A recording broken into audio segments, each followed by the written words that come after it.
8వ తరగతి విద్యార్థులకి శుభోదయం నాన్న. మనము నిన్నటి క్లాస్లో 2వ లెసన్ అయినటువంటి సముద్ర ప్రయాణం అనేటువంటి లెసన్లో కొంత భాగాన్ని తెలుసుకున్నాం. ఇంతకీ మరి సముద్ర ప్రయాణం చేస్తున్నది ఎవరు?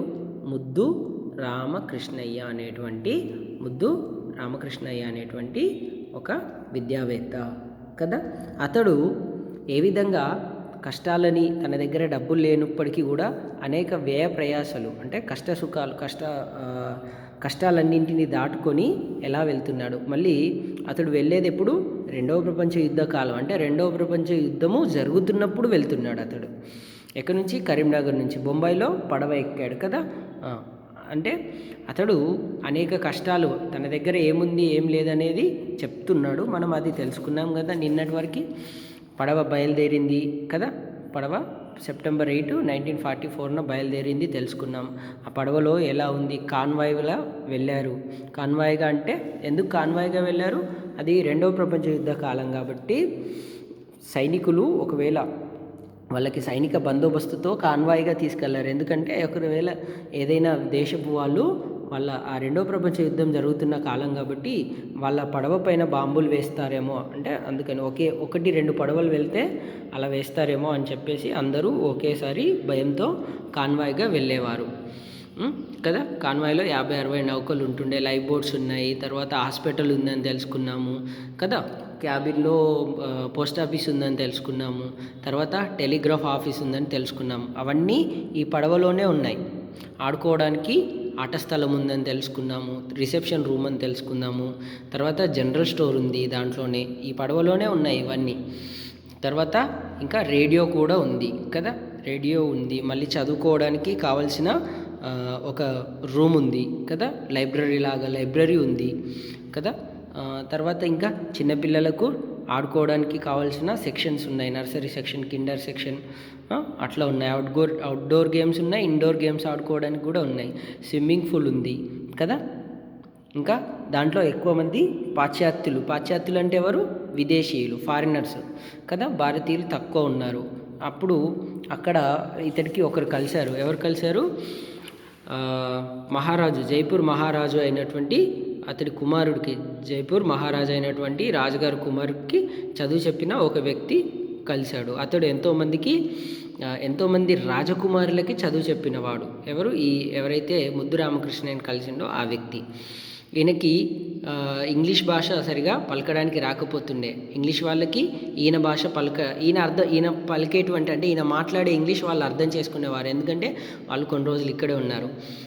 ఈయనకి మాత్రం వాళ్ళ భాష అర్థమయ్యేది కాదు, ఎందుకంటే వాళ్ళ ఫ్లూయెన్సీ అట్లా ఉండేదన్నమాట. ఈయన దేంతో ఉన్నాడు? ధోవతి షేర్వాణితో ఉన్నారు. ఈయన్ని చూసి ఏమనుకున్నారు? ఒక మహారాజు గారి వంట మనిషేమో అనుకున్నారు. ఇతడికి ఇంకొకరు కూడా కలిశారు, ఫాల్సెట్.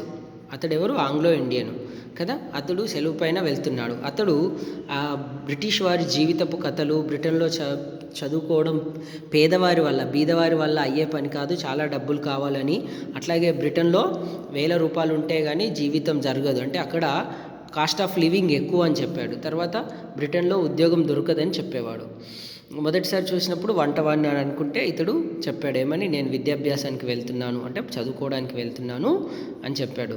మళ్ళీ ఏమన్నాడు? ఇతడు బీదవాడిని అని చెప్పలేదు ఫాల్సెట్తో. ఎందుకు? ఫాల్సెట్ అన్నాడు ఒకవేళ డబ్బు లేదని తెలిస్తే డిపోర్ట్ చేసి ఇండియాకు పంపేస్తారని ఆ భయం ఉండేది. అందుకని దేవుణ్ణి తలుచుకునేవాడు. ఏమన్నాడు దేవుణ్ణి? ఈశ్వర నీవే దిక్కు, నిన్ను తలవని తలంపుగా తీసుకొని వస్తున్నావు, అంటే అతన్ని నన్ను తలవని తలంపుగా, అంటే నన్ను ఇంత దూరం తీసుకొని వచ్చింది నీవే ఈశ్వరుడా, ఓ శంకరా అని చెప్పేసి అంటున్నాడు అనమాట. కాబట్టి ఇంగ్లాండ్కి నన్ను చేర్చమన్నాడు కదా. నిన్నటి రోజు ఇదే చెప్పుకున్నాం. తర్వాత అతడి దగ్గర 22 పౌండ్లే ఉండే. అయితే ఇక్కడ నేను పైసలు ఏమంటారు, ఒక పౌండ్కి 13 రూపాయల 6 అనాలని చెప్పుకున్నాం కదా. నేను పైసలు తీసుకొస్తాను, అయితే అవి కొంచెం నా దగ్గర ఉండే ఎక్కడో మిస్ అయినట్టున్నాయి, కనిపించలేదు, అందుకని తీసుకురాలేదు. నేను మళ్ళీ క్లాస్లో ఈ పాఠం అయిపోయేలోపు చూపించడానికి ప్రయత్నిస్తాను, ఓకేనా. ఇది తెలుసుకున్నాం. అతడి దగ్గర సరిపోయినన్ని బట్టలు ఉండేవి లేకుండే కదా, కావలసినన్ని బట్టలు లేకుండే. షేర్వాణితోనే ఉండేవాడు, పైజా షేర్వాణితోనే కదా. తర్వాత ఇంకేమనుకున్నాడు? దేవుడు తనని తప్పకుండా ఇంగ్లాండ్ దేశాన్ని తీసుకెళ్తాడు. అక్కడ నేను చదివి తప్పక మళ్ళీ మన దేశానికి వస్తాననే నమ్మకంతో అతడు బయలుదేరాడు. వాళ్ళ పడవ మెల్లగా నడిచేది. వాళ్ళు పడమరం వైపుకి వెళ్తున్నారు. పడమరం అంటే వెస్ట్ వైపు వెళ్తున్నారు కదా, కాబట్టి గడియారాన్ని వెనక్కి తిప్పుకోవాలి. ఎన్ని నిమిషాలు వెనక్కి తిప్పుకోవాలో రిసెప్షన్ ఆఫీస్లో పెట్టేవారని ఇక్కడి వరకు తెలుసుకుందాం. నెక్స్ట్ ఈరోజు గ్రేట్ బ్రిటన్ చేరే వరకు 5.5 గంటలు వెనుకకు తిప్పినాం. వాళ్ళు గ్రేట్ బ్రిటన్కి చేరే వరకు అట్లా వెనక్కి తిరిపారు కదా, రోజు గడియారాన్ని వెనక్కి తిప్పారు కదా, అది ఎంత అయిందంట? 5.5 గంటలు అయ్యిందంట. ఇప్పుడు కూడా అంతే కదా, 5.5 గంటలు మనకి వాళ్ళకి తేడా ఉంటుంది. మొదటి హాల్టు మాది అడెన్లో.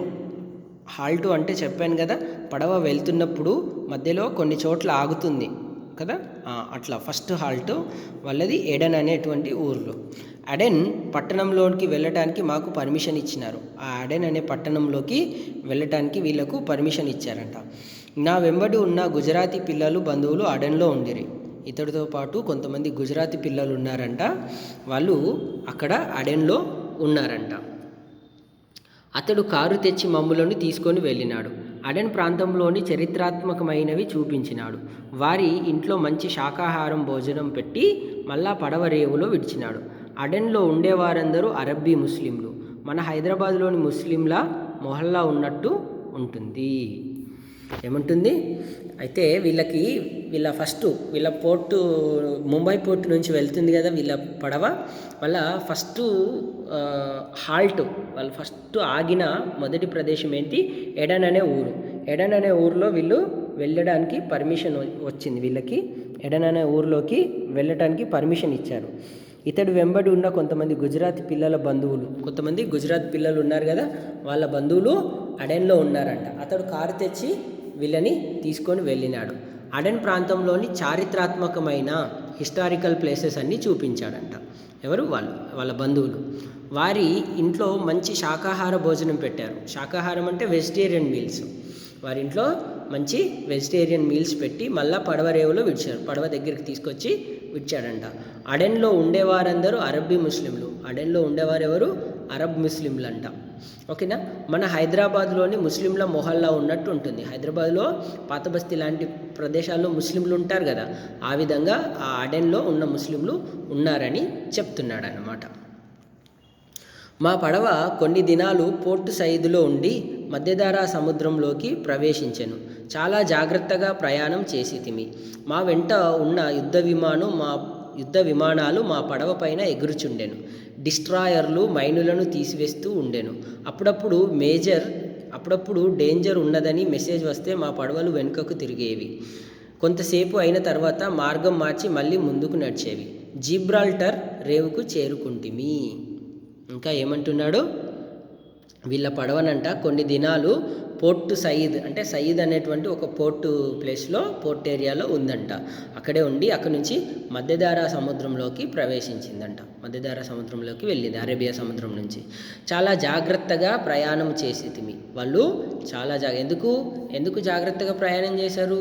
అది 2వ ప్రపంచ యుద్ధం జరుగుతున్న కాలం కాబట్టి. మా వెంట ఉన్న యుద్ధ విమానాలు మా పడవ పైన ఎగురుచుండెను. వాళ్ళ వెంట ఉన్న విమానాలంట వాళ్ళ పడవ పైన ఎగురుచున్నామంట.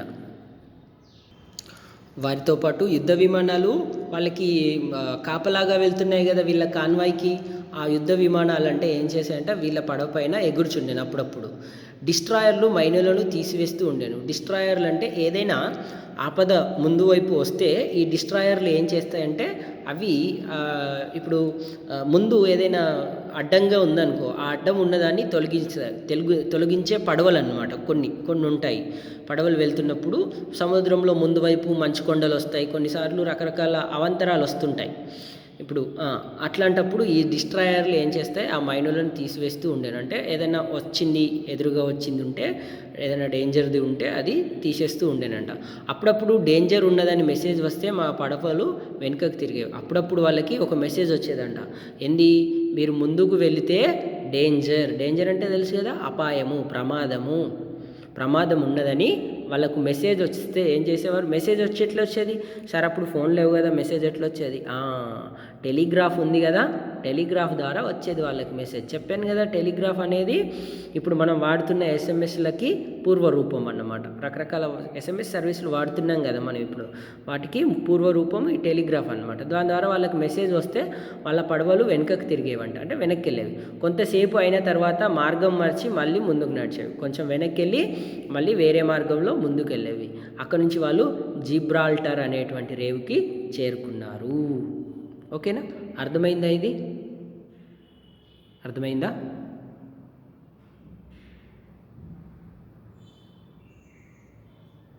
Okay, right. నెక్స్ట్, అట్లాంటిక్ మహాసముద్రంలో ప్రవేశించేటప్పుడు సముద్రం చాలా కాముగా ఉండెను. కాము అంటే ప్రశాంతంగా. యుద్ధ నౌకలు యుద్ధ విమానాలు జిబ్రాల్టర్ సంధిని కాపాడుచుండెను. మేము బే ఆఫ్ బిస్కే చేరితిమి. సముద్రము చాలా ఘోరంగా వైల్డ్గా ఉండెను.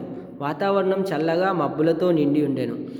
అప్పుడే ఇంగ్లాండ్ దగ్గరకు వస్తున్నదని అందరూ దిగే సన్నాహాలు మొదలుపెట్టినారు. జర్మన్ బాంబుల నుండి బ్రతికి చివరకు ఇల్లు చేరుకొంటిమని బ్రిటిష్ వారు సంతోషపడుచుండిరి. రైట్, ఏమైంది? వాళ్ళు మధ్యధారా సముద్రం నుంచి మళ్ళీ అట్లాంటిక్ మహాసముద్రంలోకి వెళ్తున్నారనమాట. అప్పుడు అలా ప్రవేశించేటప్పుడు సముద్రం చాలా కాముగా ఉందంట. కాము అనేది తెలంగాణ పదం. కాముగా ఉండడం అంటే ప్రశాంతంగా ఉండడం, ప్రశాంతంగా ఉన్నదంట. యుద్ధ నౌకలు యుద్ధ విమానాలు జిబ్రాల్టర్ సంధిని కాపాడుచుండెను. ఆ జిబ్రాల్టర్ అనేటువంటి రేవుకు చేరుకున్నారు కదా, అక్కడ యుద్ధ నౌకలు యుద్ధ విమానాలు. యుద్ధ నౌకలు అంటే పడవలు, యుద్ధ విమానాలు అంటే పైనుంచి సముద్ర మార్గంలోనూ మళ్ళీ వాయు మార్గంలోనూ ఆ జిబ్రాల్టర్ రేవుని వాళ్ళు కాపాడుచుండేరంట. మేము బే ఆఫ్ బిస్కే చేరితిమి. ఇది ఒక ప్రాంతము, అక్కడ ఆ ప్రాంతానికి చేరారంట. బే ఆఫ్ బిస్కే అనే ప్రాంతానికి చేరారు. సముద్రము చాలా ఘోరంగా వైల్డ్గా ఉండేను. అప్పుడు సముద్రము అట్లాంటిక్ మహాసముద్రంలో ప్రవేశించేటప్పుడు ప్రశాంతంగా ఉంది, ఇక్కడ మాత్రం వైల్డ్గా ఉందంట, ఘోరంగా. వాతావరణం చల్లగా మబ్బులతో నిండి ఉండెను. వాతావరణం ఎలా ఉంది? చల్లగా ఉంది, మబ్బులతో నిండి ఉన్నది. అప్పుడే ఇంగ్లాండ్ దగ్గరకు వస్తున్నదని అందరూ దిగే సన్నాహాలు మొదలుపెట్టినారు. అప్పుడే ఏం చేశారు? ఇంగ్లాండ్ ఇంకా దగ్గరకు వస్తున్నది, నెక్స్ట్ మనము ఇంగ్లాండ్లోనే దిగబోతున్నామని చెప్పేసి దిగే సన్నాహాలు అంటే వారి వారి సామాన్లని అందరూ రెడీ పెట్టుకుంటున్నారనమాట దిగడానికి. అంతే కదా, దిగాలన్నప్పుడు మన సామాను మనం తీసుకొని వెళ్ళాలి కదా, అట్లా సన్నాహాలు అంటే దిగడానికి చేయవలసిన కార్యక్రమాలు చేశారంట. జర్మన్ బాంబుల నుండి బ్రతికి చివరకు ఇల్లు చేరుకొంటిమని బ్రిటిష్ వారు సంతోషపడుచుండిరి. అంటే జర్మన్ వాళ్ళు బ్రిటిష్ వాళ్ళకి అప్పుడు రెండవ ప్రపంచ యుద్ధంలో ఇద్దరికి యుద్ధం జరుగుతుండే అనమాట. ఆ బాంబులు ఎక్కడ వేసి మేము చనిపోతాము అనేటువంటి ఒక భయంతో వస్తున్నారు కదా, అట్లా కాకుండా ఆ జర్మన్ బాంబుల నుండి బ్రతికి చివరకు ఇల్లు అంటే ఇంగ్లాండ్కు చేరుకున్నామని బ్రిటిష్ వారు సంతోషపడ్డారంట. ఓకేనా, అర్థమైందా? ఓకే. ఇంగ్లీష్ ఛానల్లో మా పడవ చేరగానే సముద్రం కామ్ అయింది. గ్రేట్ బ్రిటన్ పడమటి తీరం పొడుగున ఉత్తరం వైపు మా పడవ పోవుచుండెను. గ్రేట్ బ్రిటన్ భూమి కనపడుచుండెను. దేవుడు నన్ను తుదకు గ్రేట్ బ్రిటన్ చేర్చినందుకు సంతోషించి కృతజ్ఞతావందనం చేసి తిని. కానీ ఫాల్సెట్ గారు ఇతర భారతీయ విద్యార్థులు బ్రిటిష్ కస్టమ్ వాళ్ళు పడవ దిగే ముందు డబ్బు గురించి అడుగుతారని, సరిపోయేటంత డబ్బు లేకపోతే పడవ దిగనివ్వరని మాటిమాటికి గట్టిగా చెప్పుచుండిరి. కాబట్టి నన్ను గ్రేట్ బ్రిటన్లో దిగనిస్తారో లేదో అని లోపల చింతించుకుంటూ మాటిమాటికి దేవుణ్ణి శరణు జొచ్చి తిని. రైట్, మొత్తానికి ఏమైంది? పడవ గ్రేట్ బ్రిటన్కి ఇంగ్లీష్ ఛానల్కి చేరుకున్నది. అక్కడ సముద్రం ఎలా ఉంది? ప్రశాంతంగా ఉంది.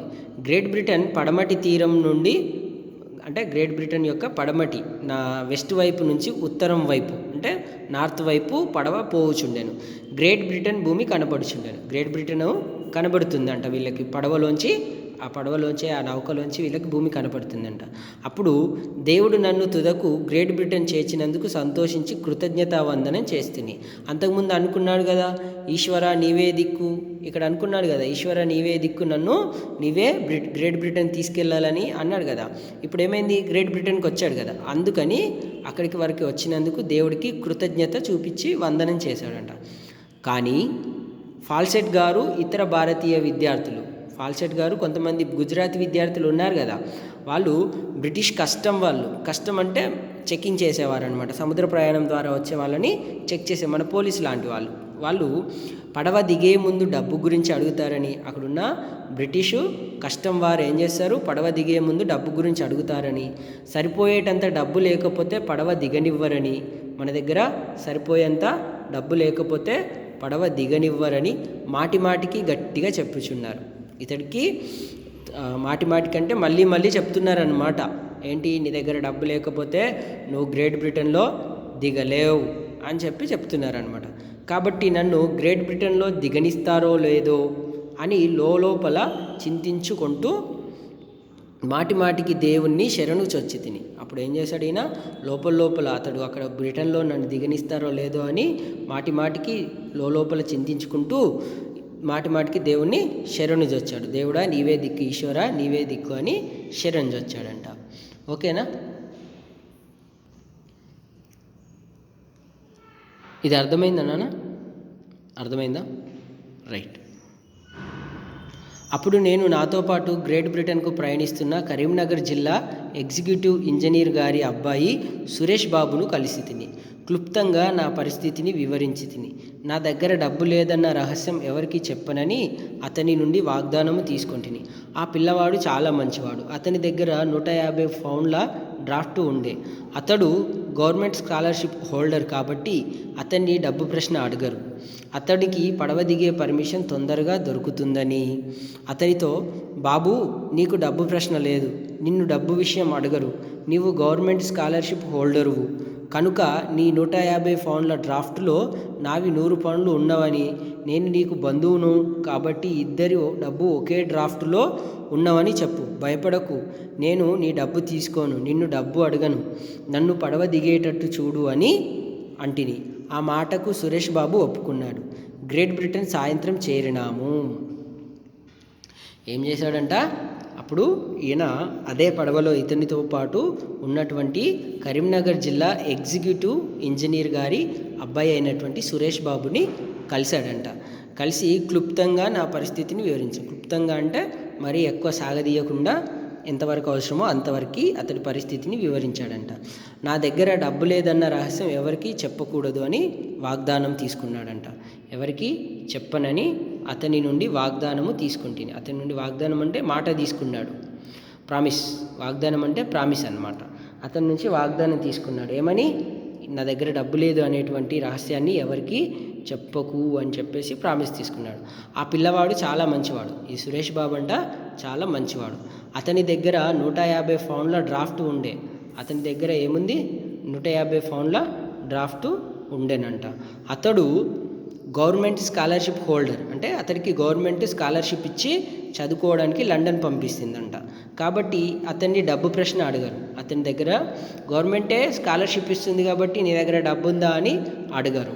కాబట్టి అతనికి పడవ దిగే పర్మిషన్ తొందరగా దొరుకుతుందని కదా, అతన్ని అడగరు. కాబట్టి అతనికి పడవ దిగే పర్మిషన్ తొందరగా దొరుకుతుంది కాబట్టి అతనితో, ఆ సురేష్ బాబుతో, బాబు నీకు డబ్బు ప్రశ్న లేదు, అంటే నిన్నెవరు డబ్బు గురించి అడగరు, నిన్ను డబ్బు విషయం అడగరు, నీవు గవర్నమెంట్ స్కాలర్షిప్ హోల్డర్వి. నువ్వెవరు, గవర్నమెంట్ స్కాలర్షిప్ హోల్డర్వి, అంటే గవర్నమెంటే నీకు స్కాలర్షిప్ ఇచ్చి చదవమని పంపించింది కనుక నీ 150 పౌండ్ల డ్రాఫ్ట్లో నావి 100 పౌండ్లు ఉన్నవని, అతడి దగ్గర 150 పౌండ్ల డ్రాఫ్ట్ ఉంది కదా, ఆ డ్రాఫ్ట్లో నావి 100 పౌండ్లు ఉన్నవని, అంటే నీ దగ్గర ఉన్న 150 పౌండ్లలో నావి 100 పౌండ్లు అని, నేను నీకు బంధువును కాబట్టి, ఎవరు, సురేష్ బాబును ముద్దు రామకృష్ణయ్య గారు నేను బంధువులు కాబట్టి ఇద్దరి డబ్బు ఒకే డ్రాఫ్ట్లో ఉన్నవని చెప్పు. ఏమన్నాడు, మేము ఇద్దరం బంధువులము, మా ఇద్దరి డబ్బులు ఒకరి దగ్గరనే ఉన్నాయని చెప్పు. భయపడకు, ఇంకా అతడికి ధైర్యం చెప్తున్నాడు. భయపడకు, నేను నీ డబ్బు తీసుకోను, నేను నీ డబ్బును తీసుకోను, నీ డబ్బు తీసుకుంటాను అనుకుంటున్నావేమో, తీసుకోను, నిన్ను డబ్బు అడగను, నేను డబ్బు అడగను, నన్ను పడవ దిగేటట్టు చూడు. అంటే ఇక్కడ గ్రేట్ బ్రిటన్లో డబ్బులు లేకపోతే పడవ దిగనివ్వరు కదా, అందుకని నన్ను పడవ దిగేటట్టు చూడు అని అడిగాడంట. ఆయన్ని ప్రాధేయపడ్డాడు. ఈ మాటకు సురేష్ బాబు ఒప్పుకున్నాడు. గ్రేట్ బ్రిటన్ సాయంత్రం చేరినాము. గ్రేట్ బ్రిటన్కి వాళ్ళు చేరేసరికి సాయంత్రం అయింది. గ్రేట్ బ్రిటన్ పశ్చిమ తీరపు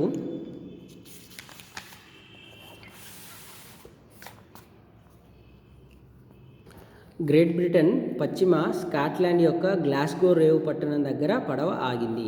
ఎక్కడ ఆగింది? గ్రేట్ బ్రిటన్లోని స్కాట్లాండ్ యొక్క గ్లాస్గో అనేటువంటి ఒక రేవు పట్టణం దగ్గర పడవ ఆగిందంట. అక్కడి పోలీసు వారు మా పడవ రేవుకు చేరకముందుకే పడవలోనికి వచ్చారు. అక్కడ ఉన్న పోలీసు వారు ఏం చేశారంట, వీళ్ళ పడవ రేవుకి అంటే ఆ ఒడ్డుకి, రేవు అంటే ఒడ్డు, తీరం చేరకముందే పడవలోకి వచ్చినారు.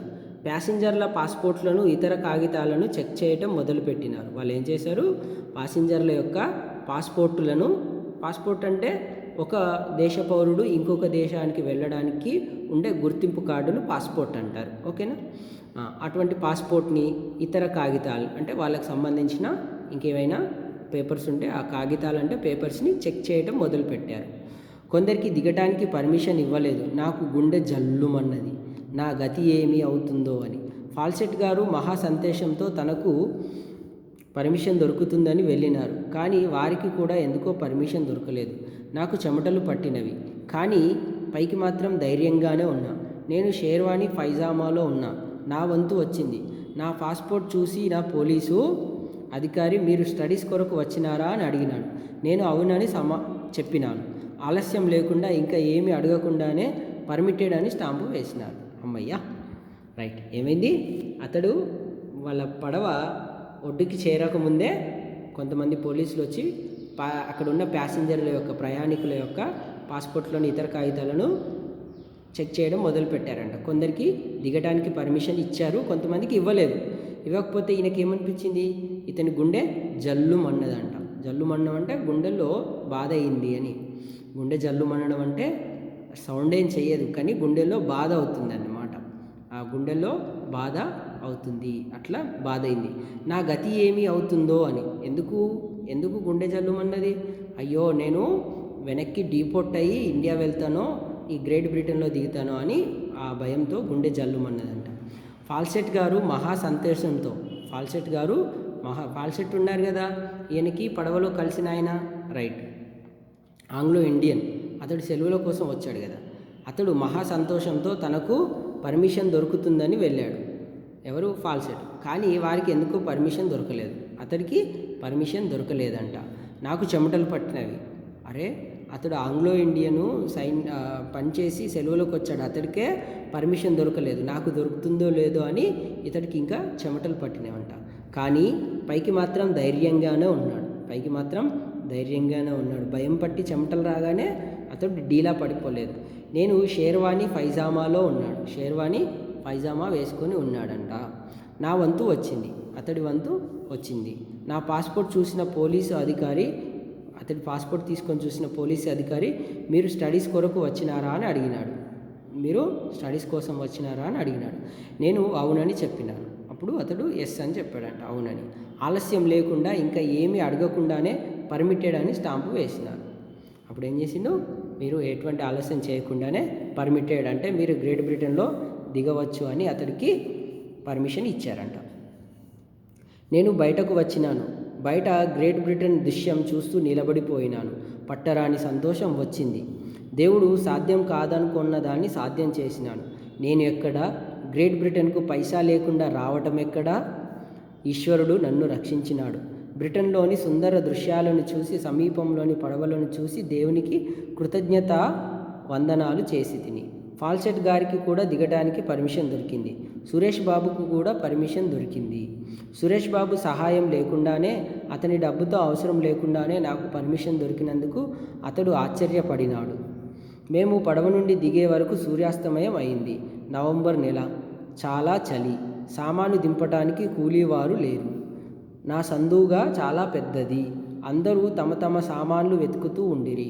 కొందరు భారతీయ స్నేహితులు నాకు సహాయం చేసిరి. నా సామాను పడవ దిగింది.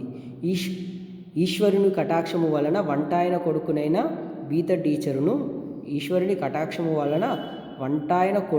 బీద టీచరును సరిపడా డబ్బు వెంట లేకుండా 22 పౌండ్లతో షేర్వాణి పైజామా తొడుగుకొని గ్రేట్ బ్రిటన్లోని స్కాట్లాండ్ భూమిపైన అడుగు పెట్టి తిని. ఏమంటున్నాడు ముద్దు రామకృష్ణయ్య గారు, తను స్కాట్లాండ్కి అంటే గ్రేట్ బ్రిటన్కి ఎలా చేరాడో చెప్తున్నాడు. అతడు పర్మిషన్ వస్తుందో రాదో అనుకున్నాడు, కానీ మీరు స్టడీస్ కోసం వచ్చినారా అని చెప్పేసి ఆ పోలీస్ అధికారి అతడికి పర్మిటెడ్ అంటే మీరు దిగవచ్చు అని, అంటే మీరు ఇక్కడ గ్రేట్ బ్రిటన్లో ఉండవచ్చు అనేటువంటి ఆ స్టాంపు వేశాడు. అప్పుడు ఆయన బయటకు వచ్చాడు. బయటకు వచ్చి అక్కడ ఉన్న గ్రేట్ బ్రిటన్ యొక్క ఆ ప్రదేశాన్ని చూస్తున్నాడు. ఆ దృశ్యం అంటే పిక్చర్, ఆ ఫోటోని అక్కడ, అంటే ఫోటో అని కాదు, అక్కడున్న పరిసరాలు, దృశ్యం అంటే పరిసరాలను చూస్తూ నిలబడిపోయినాడు. పట్టరాని సంతోషం వచ్చింది. ఎందుకు పట్టరాని సంతోషం వచ్చింది? తను అసలు దిగుతాడో లేదో, అంటే తన దగ్గర డబ్బు లేదు, అసలు దిగుతాడో లేదో అనుకున్నాడు, కానీ దిగినాడు కదా. దేవుడు సాధ్యం కాదనుకున్న దాన్ని సాధ్యం చేశాడు. కరెక్టే కదా. అతడు ప్రతి క్షణం ఏమనుకున్నాడు? ఈశ్వర నీవే దిక్కు అనుకున్నాడు. కాబట్టి దేవుడు సాధ్యం కాదనుకున్న దాన్ని, అంటే ఇక్కడ అతడు అనుకోవడం అనేది బాగా పనిచేసింది. అతడు అనుకోవడం, మనసులో బలంగా అనుకోవడం అనేది ఆ ఒక్క అంశాన్ని సాధ్యం చేసింది. ఓకేనా. ఈశ్వరుడి కృప కూడా. నేనెక్కడ అంటే తనలో తాను ప్రశ్నించుకుంటున్నాడు, తనను తాను క్వశ్చనింగ్ చేసుకుంటున్నాడు. నేను ఎక్కడ గ్రేట్ బ్రిటన్కు పైసా లేకుండా రావటం ఎక్కడ? అంతే కదా. నేను ఎక్కడో కరీంనగర్ జిల్లా వాడిని, గ్రేట్ బ్రిటన్కి ఇంత దూరము ఒక్క పైసా లేకుండా రావటం ఎక్కడ? అంటే డబ్బులు లేకుండా రావడం ఎక్కడ? ఇదంతా ఈశ్వరుడు నన్ను రక్షించినాడు, అంటే అంతా ఈశ్వర కృప. ఈశ్వర ఏమంటారు, ఈశ్వరుని ఆజ్ఞ లేదే చీమైనా కుట్టదు అంటారు కదా, అట్లా అని అనుకుంటున్నాడు అనమాట. బ్రిటన్లోని సుందర దృశ్యాలను చూసి, సమీపంలోని పడవలను చూసి దేవునికి కృతజ్ఞత వందనాలు చేసి తిని. అతడు ఏం చేశాడు? అక్కడున్న ఆ దృశ్యాలను, అక్కడున్న పిక్చర్స్, ఆ సీనరీని చూశాడు. దృశ్యం అంటే సీనరీ చూసి, సమీపంలోని పడవలను కూడా చూసి దేవునికి కృతజ్ఞత వందనాలు చేశాడంట. ఫాల్సెట్ గారికి కూడా దిగడానికి పర్మిషన్ దొరికింది. అంతకుముందు దొరకలేదు, కానీ తర్వాత దొరికిందంట. సురేష్ బాబుకు కూడా పర్మిషన్ దొరికింది. సురేష్ బాబు ఒక ఇంజనీర్ వాళ్ళ అబ్బాయి, కరీంనగర్, అతడికి కూడా పర్మిషన్ దొరికింది. సురేష్ బాబు సహాయం లేకుండానే, అతని డబ్బుతో అవసరం లేకుండానే నాకు పర్మిషన్ దొరికినందుకు అతడు ఆశ్చర్యపడినాడు. సురేష్ బాబు ఏమనుకున్నాడు? అరే నీకు ఎలా పర్మిషన్ దొరికింది, నా డబ్బుతో నీకు అవసరం లేకుండానే అని కొంచెం ఆశ్చర్యపోయినాడంట. మేము పడవ నుండి దిగే వరకు సూర్యాస్తమయం అయింది, సన్సెట్ వచ్చేసింది అనమాట. అంటే ఈవినింగ్ అయింది వాళ్ళు పడవ నుండి దిగే వరకు. నవంబర్ నెల, వాళ్ళు ఎప్పుడు వెళ్ళారు? సెప్టెంబర్లో బయలుదేరి నవంబర్లో చేరారు. చూడండి, సెప్టెంబర్ 8 తారీఖున బయలుదేరారు కదా, వాళ్ళు చేరేసరికి నవంబర్ అయిందన్నమాట. చాలా చలి, అక్కడ చాలా చలిగా ఉంది. అది చలి దేశం కదా, కోల్డ్ కంట్రీ కదా. చలి దేశం అంటే కోల్డ్ కంట్రీ. సామాను దింపడానికి కూలీవారు లేరు. అతని సామాను కిందికి దింపడానికి కూలీవారు లేరు. నా సందువుగా చాలా పెద్దది. సందువుగా అంటే ఇది పెట్టే, సూట్ కేస్ కంటే చాలా పెద్దది అన్నమాట, కొంచెం పెద్దదన్నమాట. ఇనుప వస్తువుతో లేదా రేకుతో చేసిందని సందువుగా అంటారు తెలంగాణలో సందువుగా అంటే సూట్ కేస్, ఇనుపదంతో చేసిందే. ఓకేనా. అది చాలా పెద్దదంట. అందరూ తమ తమ సామాన్లను వెతుకుతూ ఉండిరి. పడవ దిగాలి కదా, అందుకని తమ తమ సామాన్లను వాళ్ళు వెతుకుతూ ఉన్నారంట.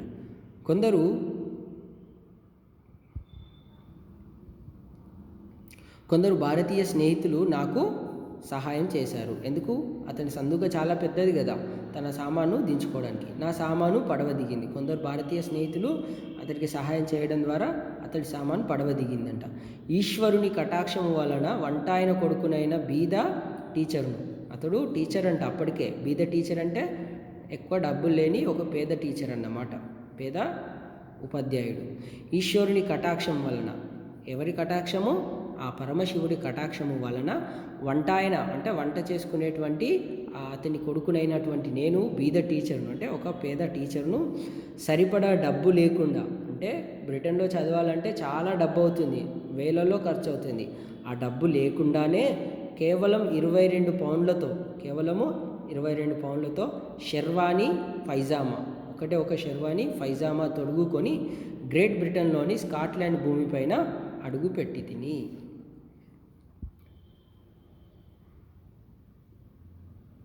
అర్థమైందా? అతడు మొత్తానికి గ్రేట్ బ్రిటన్లో అడుగు పెట్టాడు. ఓకేనా. సముద్ర ప్రయాణం అర్థమైందా? దీని ద్వారా మనం ఏం తెలుసుకున్నాం? మనపై మనకు నమ్మకం ఉండాలి, మనిషి తనను తాను నమ్ముకోవాలి. మనము కార్యసాధకులు పని చేసే వాళ్ళమైతే మనం అనుకున్న లక్ష్యాన్ని సాధించడానికి ఎన్ని ఇబ్బందులు, ఎన్ని కష్టాలు, ఎటువంటి ఇప్పుడు చూసాం కదా ముద్దు రామకృష్ణయ్య గారి జీవితంలో అతడి దగ్గర డబ్బు లేకపోవడం అనేది ఒక పెద్ద కష్టం. మనలో కూడా చాలామందికి ఆ కష్టాలు ఉంటాయి. డబ్బు వల్ల కష్టపడని వారు ఎవ్వరూ లేరు. కొంచెం ఎక్కువ తక్కువ కష్టాలు ఉంటాయి కదా. అతడు ఒక పేద బ్రాహ్మణుడు, ఒక వంట బ్రాహ్మణుడి కొడుకు అయినప్పటికీ కూడా పేద టీచరు, అంటే పేద బ్రాహ్మణుడు పేద టీచరు అయినప్పటికీ కూడా గ్రేట్ బ్రిటన్ వెళ్ళి చదువుకోవాలని తన కోరిక. ఆ కోరికని ఈశ్వరుడికి దేవుడికి విన్నవించుకున్నాడు. తను కూడా బలంగా నమ్ముకున్నాడు, తన దృఢ సంకల్పంతో ఉన్నాడు కాబట్టి అతడు విజయాన్ని చేరుకోగలిగాడు. మళ్ళీ ఇంగ్లాండ్లో చదువుకొని ఇంగ్లాండ్లో దిగి అక్కడి నుంచి అతడు ఇండియాకు వచ్చి అనేక సేవలు చేశాడు ఇండియాలో. ఓకేనా, ఇది అర్థమైందా? రైటా? ఓకే, ఈరోజు నేను ఇది పంపిస్తాను చూడండి. విదేశాలకు వెళ్ళేటప్పుడు గడియారంలో సమయాన్ని సరిచేసుకోవాలి. దీనికి కారణం ఏమిటి? ఎందుకు? విదేశాల్లో మనకు తెలిసిన వారు బంధువులు ఉంటే ఎట్లాంటి సౌకర్యాలు పొందవచ్చో చెప్పండి. ఈశ్వర నీవే దిక్కు అని రచయిత అనుకోవటానికి కారణం ఏమిటి? మీకు ఎదురైన అట్లాంటి సందర్భాన్ని చెప్పండి. ఇది మీ హోంవర్క్ నాన్న. పాఠం చదవండి, ఈరోజు చెప్పిన పాఠము చదవండి.